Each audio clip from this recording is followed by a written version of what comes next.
Welcome to the deep dive. Today, we're tackling a specific mission, really. We're digging into the $400 Corsair HX1500i power supply, the new 2025 version. Right. And there's this weird paradox we need to solve. How does this thing get, stellar professional reviews, like 9.5s everywhere? The scores are high. While at the same time, user forums are just like full of complaints. It doesn't quite add up. Yeah, it's a real clash, isn't it, between like the marketing and the spec sheet perfection and then what happens when you actually get the hardware in your hands. Exactly. Because look, on paper, technically, Yeah. this PSU is elite. It's platinum certified. Okay. Efficiency over 94%. Ripple suppression is like top 10 territory. Wow. Japanese caps built by CWT. They're a top OEM manufacturer. Yeah. Electrically, you really are buying some of the best stuff available. Yeah, okay, let's unpack that right away. Yeah. If the engineering inside is that good, basically flawless, where does it first start to, fall apart for the person who just dropped $400 on this? It starts almost immediately. Like when you take it out of the box and measure it. The size. Yeah, the size. This thing is 200 millimeters deep. That's significantly longer than the standard ATX spec. 200 millimeters. So what does that actually mean for building? Well, the funny thing is, the compatibility charts might say, yeah, fits in your case. Yeah. Even a huge case like Corsair's own 7000D. Right. But the reality, when you go to install it, you find yourself physically removing hard drive cages or, messing with the case internals just to get the PSU seated. So you're forced to mod your case, basically. Pretty much. You pay this premium price, and your first experience is case surgery. It's not ideal. Yeah, that kind of kills the whole premium vibe immediately. Okay, wait.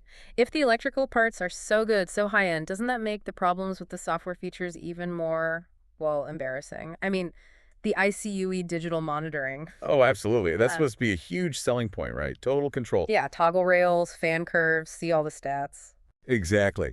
But the reality, that monitoring just vanishes after about half an hour. Vanishes. Yeah, unless you keep the ICUE software, which can be pretty heavy, let's be honest, running constantly in the background. Seriously. Yeah. People are literally having to set up like Windows task scheduler workarounds, just basic hacks to keep a core feature working. Wow. You shouldn't need DIY fixes for a feature they advertise on a $400 product. You really shouldn't. And it gets worse when you look at the physical stuff you do see, like the cables. Oh, the cables. Right. At this price, you expect something nice, sleeved, maybe? You'd think so, wouldn't you? Yeah. Especially targeting builds with expensive GPUs. But no, you get these basic kind of stiff ribbon cables. Like the ones on cheaper PSUs. Exactly like the ones Corsair puts in their, budget models that cost a third of the price. They come in plastic bags. It just screams cost-cutting, not flagship. God, that's baffling. And worse, there are quality control issues popping up. We saw in one report a builder found exposed copper wire on a GPU cable before even plugging it in. Oof, that's not good. Not at this tier, no. That kind of thing shouldn't happen. Okay, and then there's the noise, the clicking noise phenomenon. What's that about? Yeah, this one drives users crazy. Some units develop this faint but noticeable rhythmic clicking sound. Clicking? Yeah, specifically at low loads, right around the 200-watt mark.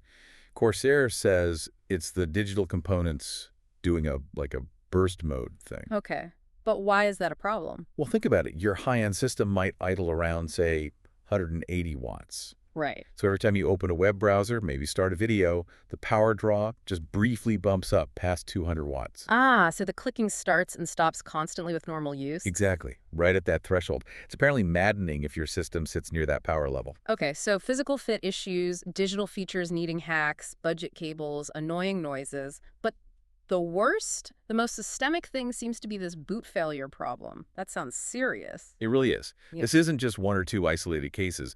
Multiple owners are reporting the same thing. After maybe a month or two, the system just won't boot on the first try. What happens exactly? The motherboard lights turn on, maybe fans spin up, but nothing. No post, no boot sequence. You have to. You have to physically flip the power switch on the back of the PSU off, then on again. Then it usually boots. That sounds like a fundamental flaw. It does. And here's the kicker.